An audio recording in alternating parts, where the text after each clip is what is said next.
Hello dear students, in today's class we are going to start a new topic which is called preposition. Before that I hope that all of you are doing so well.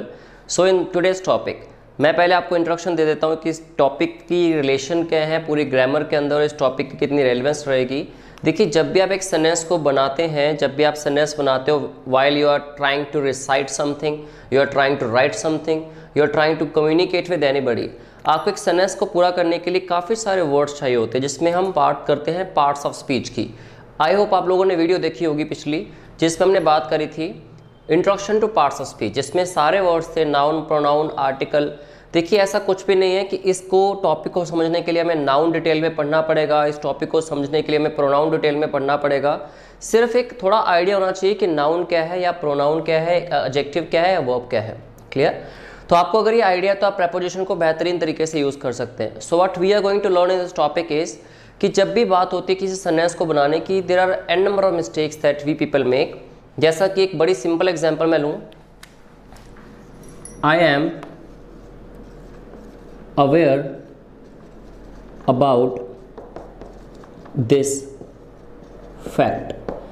Introduction या topic start करने से पहले मैं आपको ये बता रहा हूँ कि किस एक छोटी सी एग्जांपल में किस तरह से हम मिस्टेक्स कर देते हैं प्रेपोजिशंस के अंदर। हम इनको ज़्यादा सीरियस लेते हैं या नहीं लेते, लेकिन पता होने के बावजूद कुछ मिस्टेक्स हो सकती हैं, क्योंकि प्रेपोजिशन एक ऐसा टॉपिक है जिसमें हर नाउन, हर एडजेक्टिव या हर वर्ब के बाद कुछ चीज़ें फिक्स्ड हैं, प्रेपोजिशंस फिक्स्ड हैं कि कौन से वर्ड के बाद आपको कौन सी प्रेपोजिशन यूज़ करनी है, यू मे नो। ठीक है, लेकिन अगर आप इस टॉपिक को अच्छे से डिटेल में पढ़ते हैं तो आप इस तरह की कोई भी मिस्टेक करने नहीं वाले नेक्स्ट टाइम ग्रामेटिकल थिंग्स या फिर प्रेपोजिशंस के अंदर। अब देखिए आई एम अवेयर। अब मैं अगर थोड़ा सा आइडिया आपको दूं तो अवेयर होता है जी एडजेक्टिव। एडजेक्टिव क्या होता है आपने इंट्रोडक्शन वाली वीडियो में पढ़ा होगा। ठीक है, इसके बाद लिखा हुआ है अबाउट दिस फैक्ट कि मुझे इस फैक्ट के बारे में पता है, ठीक है, या मुझे इस फैक्ट के बारे में नॉलेज है। तो मैं आपको बताना चाहता हूँ कि अवेयर के बाद जो अबाउट वर्ड लगाया हुआ एक प्रेपोजिशन है, लेकिन क्या ये प्रेपोजिशन सही है या गलत है ये हमें पता होना चाहिए। तो ये प्रेपोजिशन जो हमने अबाउट यूज़ किया ये यहाँ पे गलत है। ठीक है, चाहे हम हिंदी में बात करें कि इस फैक्ट के बारे में मुझे पता है, लेकिन ऐसा नहीं कि हिंदी से इवॉल्व हुई है इंग्लिश लैंग्वेज या इंग्लिश से इवॉल्व हुई है हिंदी, तो इंग्लिश आपको डिफरेंटली पढ़नी पड़ती है, हिंदी डिफरेंटली वर्क करती है। तो ये प्रेपोजिशन है तो सही लेकिन ये गलत है, तो यहाँ हमें लगाना था ऑफ। इस तरह की छोटे छोटे मिस्टेक्स हम कर बैठते हैं। इस एग्जाम्पल के बाद मैं एक और एग्जाम्पल लेना पसंद करूंगा, देखते हैं।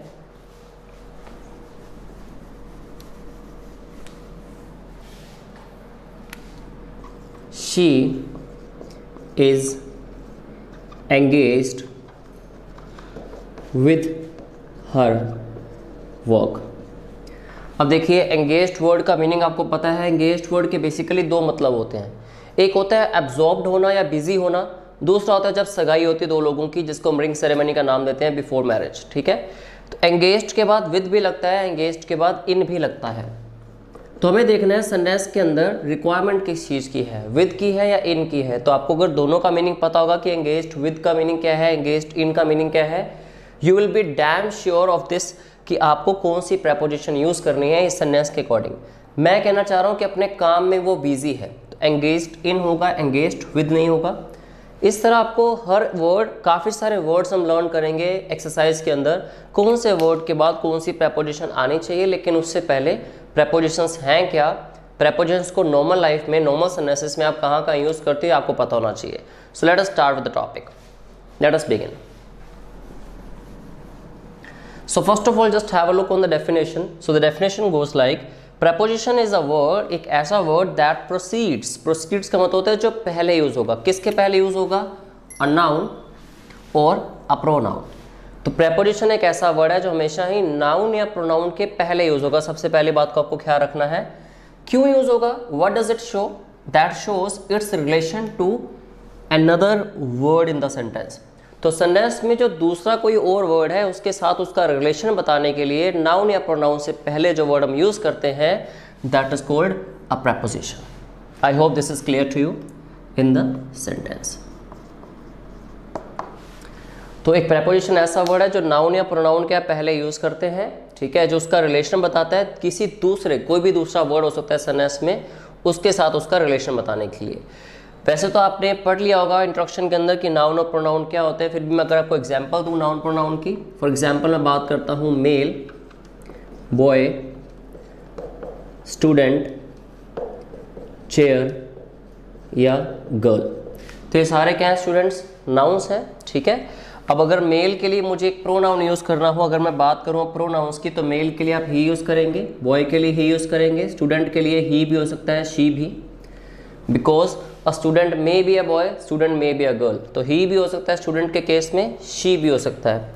चेयर के लिए आप यूज़ करते हैं इट और गर्ल के लिए शी। तो जब भी आप नाउन्स की बात करते हैं या प्रोनाउंस की, इनके पहले आप हमेशा प्रेपोजिशंस को यूज़ करते हैं। Is it clear to all of you? जैसे आप थोड़ा ध्यान दीजिए, हमने लिखा था जो पहली एग्जाम्पल जिसमें बात करी हमने, आई am aware about this fact, तो उसमें अबाउट की जगह हमने ऑफ किया। तो अगर मैं ऑफ लिखता हूँ, ऑफ के बाद क्या आया था, दिस फैक्ट, ये वाला फैक्ट। तो बात किसकी हो रही है, फैक्ट की। फैक्ट क्या है, एक नाउन है, नाउन के पहले हमने ऑफ यूज़ किया, राइट। उसके बाद हमने अगली एग्जाम्पल ली कि she is engaged in her work. हमने बात करी हर वर्क की, किस में बिजी अपने काम में, तो वर्क यहाँ पे क्या है, नाउन है, उसके पहले हमने इन यूज़ किया था। So this is very much clear कि नाउन और प्रोनाउन के पहले ही हम लगाते हैं किसको, प्रेपोजिशन को। अगर मैं प्रोनाउन की एग्जाम्पल लूँ, लेट अस हैव दैट।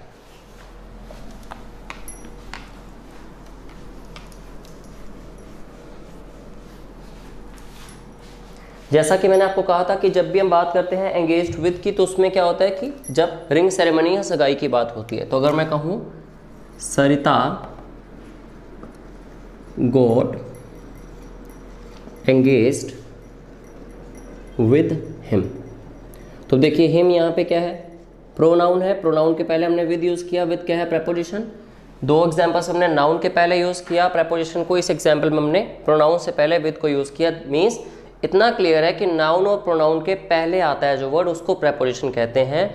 ऐसा नहीं कहा मैंने कि नाउन प्रोनाउन से पहले आने वाला हर वर्ड प्रोनाउन प्रेपोजिशन होता है, लेकिन प्रेपोजिशन जब भी आएगा नाउन और प्रोनाउन के पहले ही आएगा और इसका रिलेशन शो करेगा। जैसे कि सरिता का रिलेशन इस बॉय के साथ किसने शो किया, विद ने। कुछ और एग्जाम्पल्स लें, I am standing on the floor. तो देखिए फ्लोर क्या है, नाउन, ठीक है, क्या यूज़ किया आपने, ओन यूज़ किया, ठीक है। आई का रिलेशन फ्लोर के साथ कि फ्लोर के ऊपर वो मैं किसने शो किया, ओन ने, और ओन किसके पहले आया, नाउन के पहले। डेफिनेशन की जो दोनों चीज़ें थी क्लियर हो गई कि नाउन और प्रोनाउन से पहले आप यूज़ करेंगे इसको, ठीक है। और जब भी यूज़ करेंगे वो किसी एक वर्ड का दूसरे वर्ड के साथ, जो सेंटेंस में दो वर्ड्स होंगे उनका रिलेशन बताएगा। I hope this one is clear to all of you. Definition आपको क्लियर है, आगे स्टार्ट करते हैं, चलिए।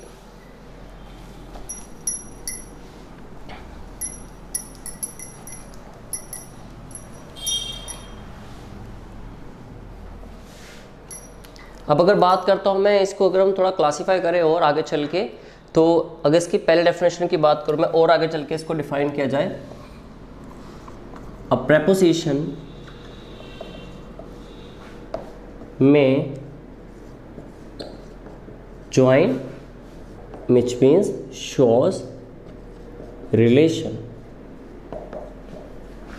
of any noun or pronoun to another one।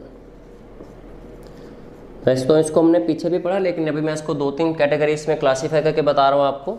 So if I take the example, Virat Kohli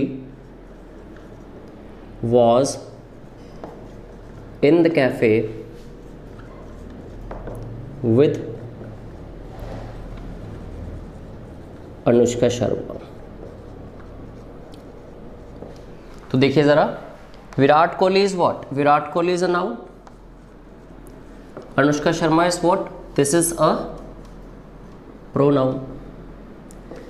prepositions क्या होती हैं, एक तो ये रिलेशन शो करता है एक वर्ड का दूसरे वर्ड के साथ। इसके अलावा प्रेपोजिशन किसी भी एक पर्सन की पोजीशन भी बताता है। पोजीशन मीन्स वो पर्सन है कहाँ पे। फॉर एग्जाम्पल इफ आई से, मैं इस एग्जाम्पल के साथ एग्जाम्पल अलग से लिखता हूँ, I am in India. So I am in India, मेरा पोजीशन बताना कि वेयर आई एम किसने बताया, इन ने। तो पोजीशन बताने के लिए भी आप प्रेपोजिशन को ही यूज़ करते हैं। अब देखिए इस एग्जाम्पल में Virat Kohli was in the cafe, Virat Kohli का कैफे में होना, ठीक है, उनकी पोजीशन किसने बताई? इन ने। विराट कोहली का किसके साथ होना? अनुष्का शर्मा के साथ। रिलेशन किसने बताया? विद ने। तो आप ऐसा भी कह सकते हैं कि एक नाउन या प्रोनाउन की पोजीशन बताने के लिए यूज किया जाने वाला वर्ड क्या है? प्रेपोजिशन है। इसके अलावा एक नाउन या प्रोनाउन का दूसरे नाउन या प्रोनाउन के साथ रिलेशन दिखाना उस सेंटेंस में, ये काम भी किसका है? प्रेपोजिशन का। तो ये वाली एग्जाम्पल आपको समझ आ गई होगी, ठीक है। एक और एग्जाम्पल है इसके अंदर,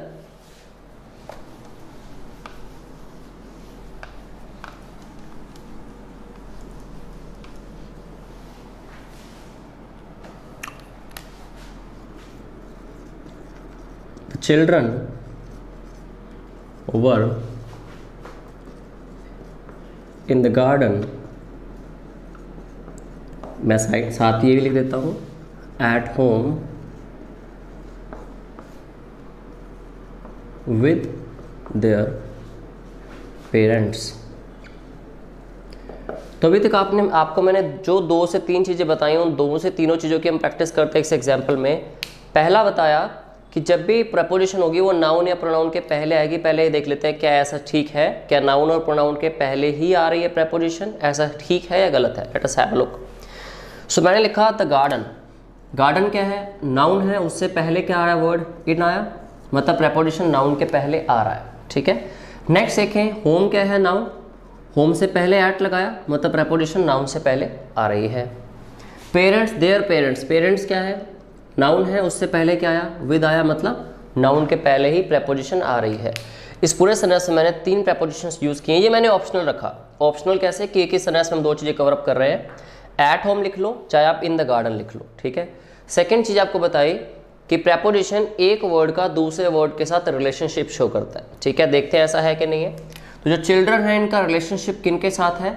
पेरेंट्स के साथ, कि पेरेंट्स के साथ थे, ठीक है। तो विद ने शो किया पेरेंट्स के साथ चिल्ड्रन का रिलेशन, मतलब विद प्रपोजिशन का वर्क कर रही है। इसके अलावा मैंने बताया कि चिल्ड्रन जो है या कोई भी नाउन प्रोनाउन, उसकी पोजीशन क्या है, वो है कहाँ पे, ठीक है। चिल्ड्रन कहाँ पे थे? गार्डन में। किसने बताया? इन ने। चिल्ड्रन का गार्डन में होना पोजीशन बताया इन ने, मतलब इन प्रपोजिशन है। या चिल्ड्रन का घर पे होना एट ने बताया, एट क्या है? Again preposition. I hope this one is also clear to you कि जब भी बात होगी नाउन या प्रोनाउन के पहले आएगी प्रपोजिशन, दूसरा या किन्हीं 2 वर्ड्स के बीच का रिलेशन दिखाएगा, या किन्हीं 2 वर्ड्स मतलब एक वर्ड का दूसरे वर्ड के बीच में, मतलब उसका पोजीशन का बताना। तो कौन बताएगा? प्रपोजिशन, ठीक है। नेक्स्ट एग्जांपल देखें।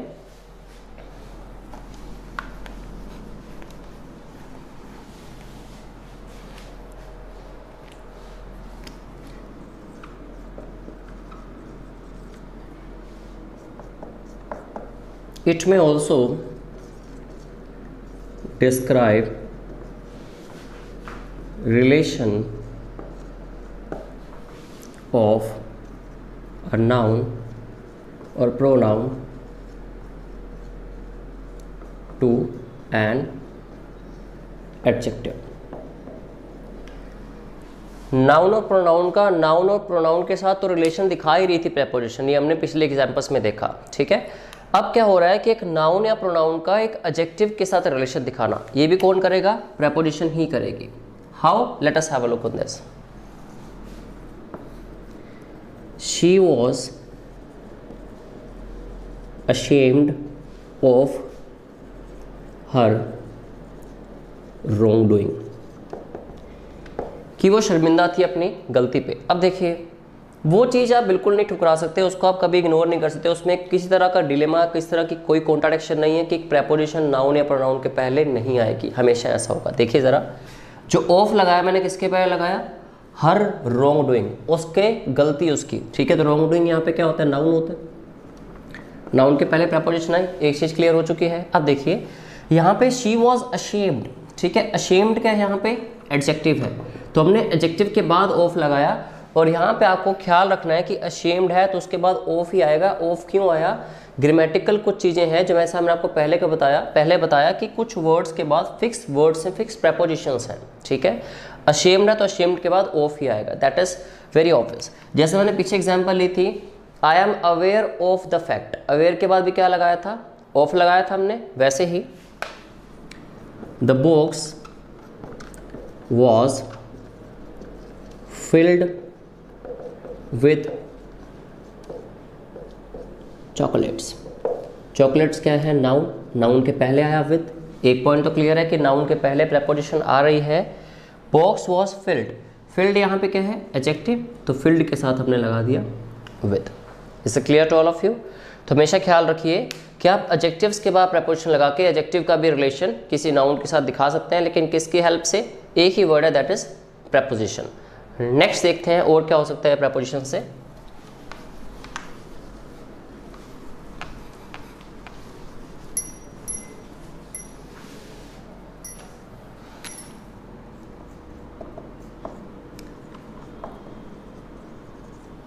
It may also be used after a verb, कि एक वर्ब के बाद भी आप प्रेपोजिशन को यूज कर सकते हो। वर्ब के बाद वो डेफिनेशन नहीं हिलेगी कि नाउन के पहले, प्रोनाउन के पहले, लेकिन वर्ब के बाद हो सकता है। How? She fell of her chair. ठीक है, अब देखिए, she fell of her chair. यहाँ पे हर चेयर अगेन क्या है? नाउन है। नाउन के पहले हमने लगाया ओ डबल एफ, ऑफ एक प्रेपोजिशन लगाई हमने। ठीक है, फेल यहाँ पे क्या है? वर्ब की सेकंड फॉर्म है, वर्ब के बाद आपने ऑफ को यूज़ किया। ठीक है, शी का रिलेशन का टूटना चेयर से, दोनों वर्ड के बीच का जो रिलेशन था वो नाउन और प्रोनाउन का था। किसने कनेक्ट किया उसको? ऑफ ने, लेकिन वर्ब के बाद उसको आप यूज़ कर सकते हैं। तो यहीं से हम टॉपिक को स्टार्ट कर लेते हैं। हाउ? कि जो ओ डबल एफ वर्ड है, ठीक है, तो ओ डबल एफ वर्ड जो है प्रेपोजिशन है और एक है ओ सिंगल एफ, तो दोनों में डिफरेंस क्या होगा, साथ ही साथ हम बाकी की प्रेपोजिशंस को भी डिस्कस करना स्टार्ट करेंगे। उससे पहले मैं आपको अगर एक व्यू दूं, एग्जाम्पल्स दूं कि कौन कौन सी प्रेपोजिशंस होती हैं। वैसे तो आपने काफ़ी बार यूज़ करी होंगी, आपको पता होगा। अगर प्रेपोजिशंस की हम लिस्ट बनाएं, जैसा कि एट है, on, in, upon, into, out of, towards, from, of, despite, in spite of, with, without, but, except, rather than,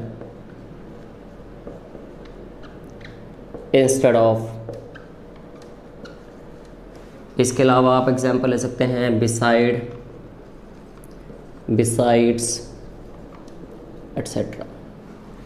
सो ऐसे कुछ और प्रेपोजिशंस भी हैं, लेकिन जिसमें से मैंने कुछ एग्जाम्पल्स आपके सामने लिखी। At, on, in, upon, into, out of, towards, from, of, despite, in spite of, beside, with, without, but, except, rather than, instead of या बिसाइड्स। ठीक है, so there are a few examples of prepositions. हमें हर preposition का meaning पता होना चाहिए, साथ ही साथ उसका एग्जैक्ट जो यूजेज है दैट वी मस्ट नो। कौन सी प्रेपोजिशन को कहाँ यूज़ करना है, दो प्रेपोजिशंस अगर डिफ्रेंशिएट करना है तो कैसे हो सकता है। अगर कुछ और एग्जाम्पल्स लें तो बिटवीन भी एक प्रेपोजिशन है, among is also a preposition, even amongst, amid. तो इस तरह में काफ़ी सारी प्रेपोजिशन हैं जिनका डिफ्रेंशिएट करना है, उनको हमें सीखना भी है। जैसे अंडर भी एक वर्ड है, इसके अलावा बीनीथ एक वर्ड है, बिलो एक वर्ड है, अबव इज़ अ वर्ड, ये सारी के सारी प्रेपोजिशंस हैं। ठीक है, लेट अस स्टार्ट डिस्कसिंग। और सबसे पहले हम डिफ्रेंशिएट करते हैं o with single F, sorry of with single F and off with double F. Let us discuss that.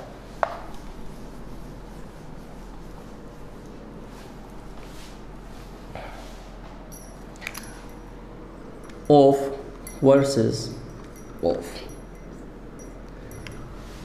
अब देखिए जो पहला ऑफ है, ठीक है, इसका मीनिंग आपको काफ़ी हद तक पता होगा, आपने यूज़ भी किया होगा। तो इसका मतलब होता है पोजेशन को शो करना। पोजेशन किसकी? कि इस चीज़ पे मेरा अधिकार है। मतलब अगर मैं कहता हूँ ये फ़ोन राहुल का है तो मैं कह सकता हूँ फ़ोन ऑफ राहुल, या मैं कहता हूँ कि इस कार का रंग मतलब कलर ऑफ दिस कार, या मैं कहता हूँ इस जो सीनरी है उसका डिज़ाइन तो डिज़ाइन ऑफ द सीनरी, या फिर ये जो वार्डरोब है इसका डिज़ाइन तो डिज़ाइन ऑफ वार्डरोब, या जो लेग्स हैं टेबल की तो लेग्स ऑफ टेबल। किस की कोई चीज़ है पोजेशन शो करने के लिए हम यूज़ करते हैं O single F. To show possession और बिलोंगिंग। तो बिलोंगिंग या पोजेशन शो करने के लिए आप यूज करेंगे OF सिंगल F के साथ। For example top of hill, colour of car, design of bed, quality of food, legs of table, space of room। तो इसका सारों का मतलब क्या है, एक पोजेशन शो हो रही है। फॉर एग्जांपल टॉप ऑफ हिल मतलब हिल का टॉप, कलर ऑफ कार मतलब गाड़ी का रंग, वैसे ही डिज़ाइन ऑफ बेड मतलब बेड का डिज़ाइन, क्वालिटी ऑफ फूड मतलब फूड की क्वालिटी अच्छी है बुरी है। जब भी आपको कह रहे हो तो आप कहते हैं quality of food is good, quality of food is satisfying. Legs of table, the legs of table are broken, या legs of table are really well designed, बड़ी अच्छी डिज़ाइन है जो टेबल की लेग्स हैं। वैसे स्पेस ऑफ रूम जो room का स्पेस है या रूम का साइज आप कह सकते हो। तो OF ने क्या किया, पोजेशन शो करवाई, बिलोंगिंग शो करवाई, किसकी, कोई चीज़। ठीक है, अभी नेक्स्ट हम डिस्कस करेंगे OFF। So what does it mean, late us discuss.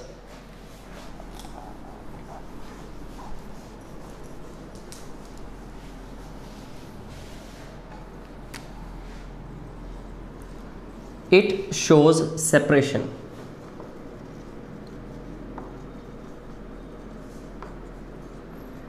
Separation means दो चीज़ों का आपस में अलग हो जाना।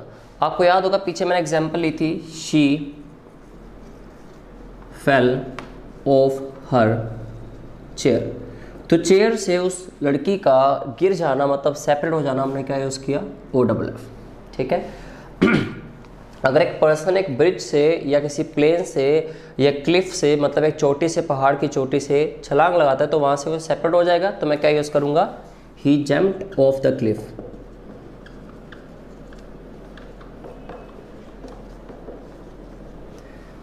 फाइन। अब देखिए आपने काफ़ी बार सुना होगा प्लेन का टेक ऑफ करना।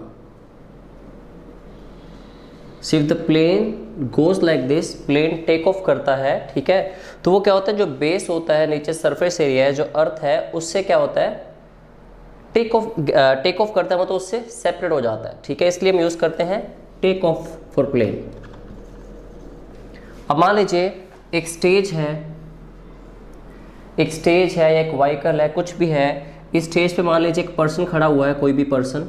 ठीक है, अगर इस पर्सन को लोग कहते हैं कि आप नीचे उतर आइए, अगर इसके नीचे उतरने की बात आएगी स्टेज से तो उसको हम क्या कहेंगे, गेट ऑफ द स्टेज। ठीक है, गेट ऑफ द स्टेज। तो यहाँ पे गेट के बाद भी क्या यूज़ किया हमने, OFF यूज़ किया। यहाँ हमने टेक के बाद क्या यूज़ किया, OFF यूज़ किया।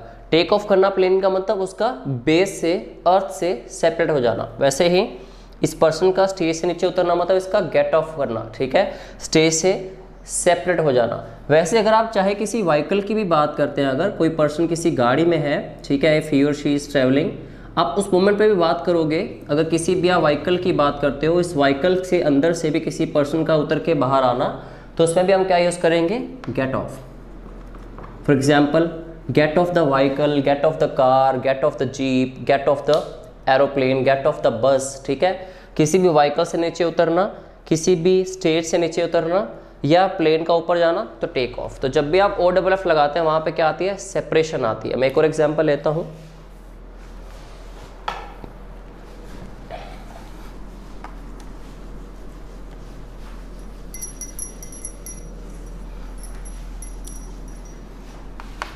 फॉर एग्जाम्पल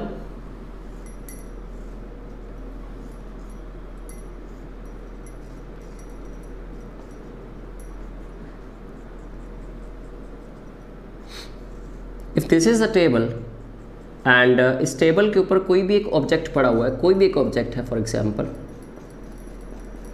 मान लीजिए एक फुटबॉल पड़ा हुआ है इस टेबल के ऊपर। ठीक है, इस टेबल के ऊपर अगर फुटबॉल है, मैं इस टेबल पर से इस फुटबॉल को उठा लेता हूँ। ठीक है, तो टेबल से फुटबॉल को क्या मैं सेपरेट कर देता हूँ। अगर मैं इस टेबल पर से फुटबॉल को उठाता हूँ तो मैं यूज़ करूँगा टुक ऑफ।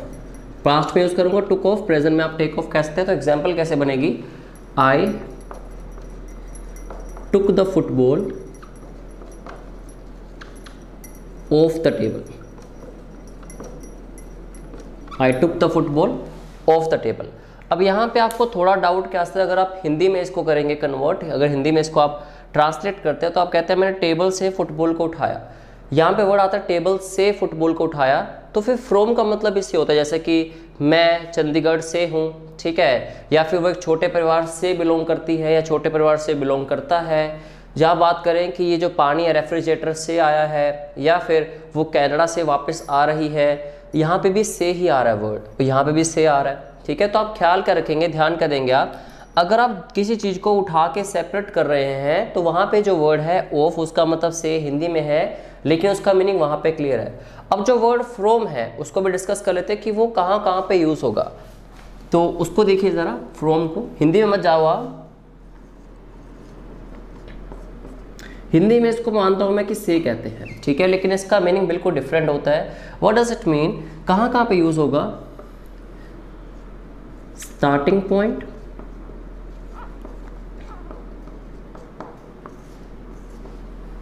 स्टार्टिंग पॉइंट है, स्टार्टिंग पॉइंट किसी भी चीज़ का कि कहाँ से चीज़ स्टार्ट हो रही है और कब स्टार्ट हो रही है, कब से स्टार्ट हुई, ठीक है। तो चाहे बात कर लीजिए स्टार्टिंग पॉइंट पे टाइम की, चाहे स्टार्टिंग पॉइंट पे बात कर लीजिए प्लेस की, दोनों केसेस में हम फ्रॉम को लगाते हैं। कैसे? जैसे कि she travelled from India to Canada, कि उसने ट्रैवल किया इंडिया से कनाडा की तरफ, ठीक है। तो इंडिया से उसने स्टार्टिंग पॉइंट इसका क्या था, इंडिया थे, तो हमने क्या यूज़ किया, फ्रॉम यूज़ किया यहाँ पे, क्योंकि स्टार्टिंग पॉइंट में मैंने कहा चाहे प्लेस की बात कीजिए चाहे टाइम की बात कीजिए, आएगा क्या, फ्रॉम ही आएगा।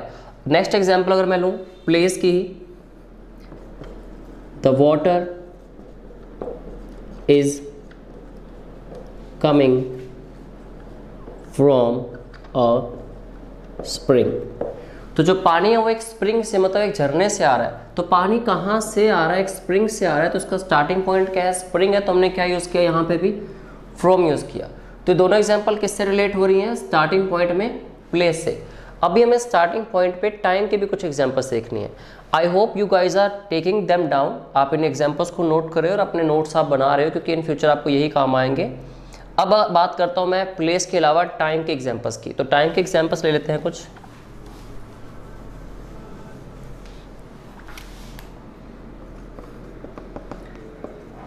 The store opens daily from Monday to Saturday, ठीक है। तो कब से शुरू होके किस दिन से किस दिन तक खुलता है, तो यहाँ फ्रॉम मंडे, टाइम की बात कर रहा हूँ मैं, टू सैटरडे, यहाँ पे भी टाइम आया। तो यहाँ से क्लियर है कि टाइम रिलेटेड बातें होंगी तब भी स्टार्टिंग पॉइंट में क्या आएगा, फ्रॉम। प्लेस रिलेटेड बातें होंगी तब भी स्टार्टिंग पॉइंट में क्या आएगा, फ्रॉम आएगा। एक और example, she works from 10 AM to 6 PM, तो 10 बजे से 6 बजे तक। टाइम की बात हुई तो हमने क्या यूज़ किया, फ्रॉम ही यूज़ किया ना। तो जब भी आप बात करेंगे किसी पर्सन की या किसी प्लेस के स्टार्टिंग पॉइंट से, किसी भी एक्शन के स्टार्टिंग पॉइंट से, वो स्टार्टिंग पॉइंट चाहे प्लेस से बिलोंग कर रहा है चाहे वो स्टार्टिंग पॉइंट टाइम से बिलोंग कर रहा है, आप क्या यूज़ करेंगे, हमेशा फ्रॉम को यूज़ करेंगे। एक और यूजेज अगर इसका देखें हम, यूजेज अगर देखें कि कोई पर्सन हेल कहाँ से करता है, बिलोंग कहाँ से करता है।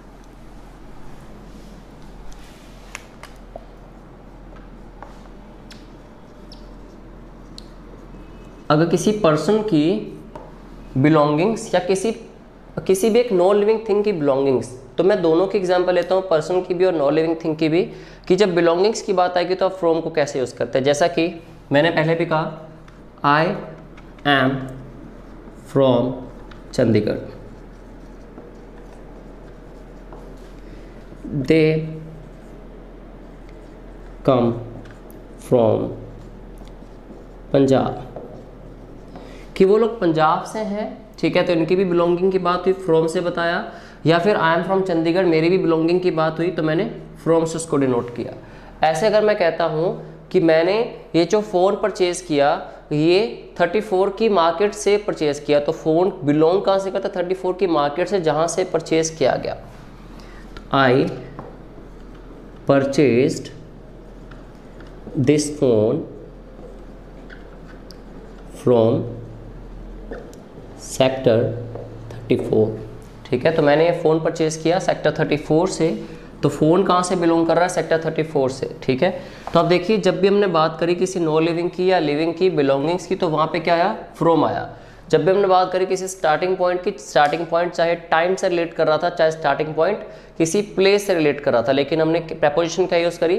फ्रॉम यूज़ करी। तो यहाँ से एक चीज़ क्लियर होती है हमें कि जो डिफरेंस है ऑफ OFF का और फ्रॉम का, मैं रिवीजन करवा देता हूँ, ऑफ OFF फ्रॉम। अब एक है कि आप कोई फ़ोन परचेज करते हो, मैं एक एग्जांपल, तीनों एग्जांपल्स में तीनों प्रपोजिशन को यूज़ करने की कोशिश करते हैं।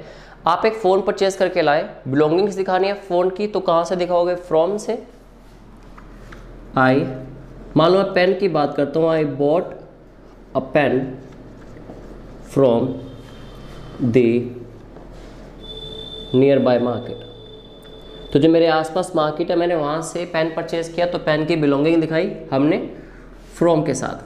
ठीक है, अब मान लीजिए जब वो पर्सन आपको पेन दिखा रहा था तो उसने कहा कि इस पेन की क्वालिटी बड़ी ही अच्छी है। ठीक है, the quality of the pen is really good, कि जो पेन की क्वालिटी है वो सचमुच क्या है? बड़ी ही अच्छी है। पेन की क्वालिटी क्या दिखाया आपने? पोजेशन, तो क्या है यहाँ पे? ऑफ आया। बिलोंगिंग दिखाई तो क्या आया? फ्रॉम आया। ठीक है, अब मान लीजिए उस पर्सन ने उस पेन को अपना जो काउंटर था उस पर प्लेस कर दिया और आपने उस पेन को वहाँ से उठा लिया। ठीक है, तो आपने जब वो पेन काउंटर से उठाया तो वहाँ पे क्या आई? सेपरेशन आई। तो आप क्या यूज़ करेंगे? Obviously of. I took the pain of the counter bye my self, तो मैंने खुद से ही काउंटर से पेन उठाया। ठीक है, तो यहाँ पे क्या आ गया?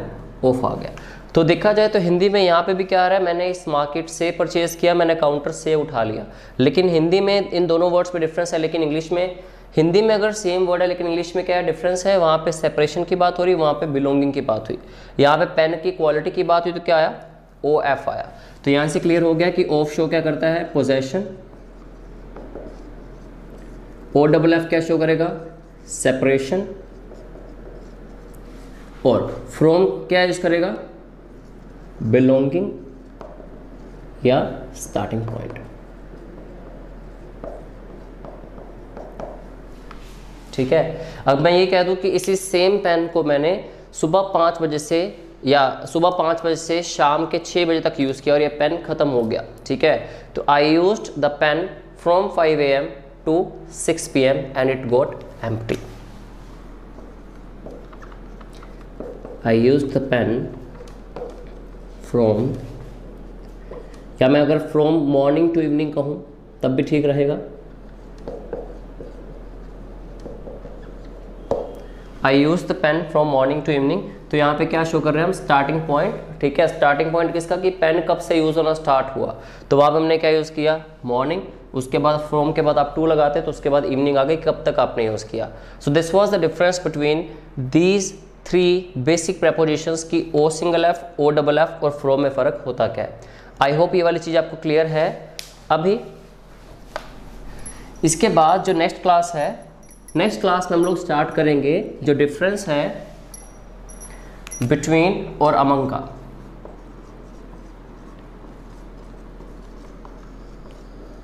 तो नेक्स्ट क्लास हम स्टार्ट करेंगे difference between and among. So for today's class from my side this is over.